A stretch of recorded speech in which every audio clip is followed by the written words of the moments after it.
I want to talk to you about the year 2250. Not because I think it's cool to slap a number on the end of a sci-fi fantasy world, not because it sounds edgy or dystopian, but because that's where I had to go to find clarity I couldn't get in 2025.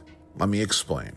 When I started building MageTCG, I was pissed. Pissed at the state of the world, pissed at the state of the TCG industry, pissed at how broken things were and how normal that started to feel.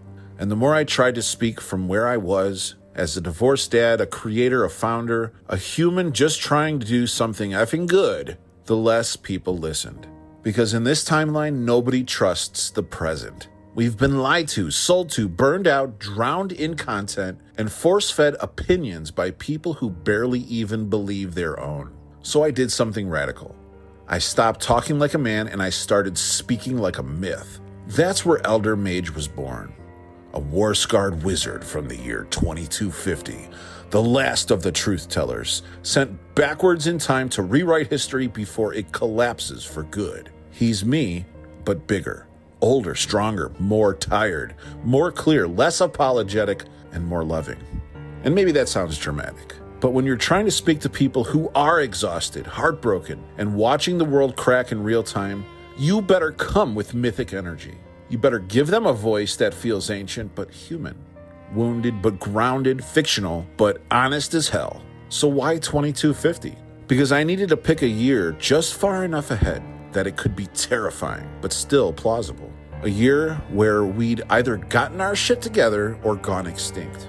A year where the cards we're designing today could literally be found in the runes of the world that came after. A year where MageTCG wasn't just a game, it's a warning system, a mythological archive, a culture time capsule designed to guide the next generation back to the light. Let me tell you something real. When I sit down and write as Elder Mage, I don't think like a founder. I think like a witness. I picture the world burned, the oceans pulled back, the air thin, the towers collapsed, the records gone. And I ask myself, what would I say to the past if I could say only one thing? And that's where this fire comes from. That's where this truth lives. It lets me skip the filters, skip the branding, skip the business talk, and go straight to the soul. Because what Elder Mage says isn't optimized for sales funnels. It's optimized for salvation. Elder Mage is how I step outside the noise and speak from where I believe we're headed. Not out of fear, but out of duty. Because I'm not here to just build a cool game. I'm here to change the trajectory of the species through play, through imagination, through a world where healing, darkness, and transformation are mechanics, not marketing fluff. 2250 is my North Star. And every time I feel doubt or pushback or hesitation, I ask, what would Elder Mage do? He'd keep going. He'd keep loving. He'd keep fighting like the whole future depends on it, because it does.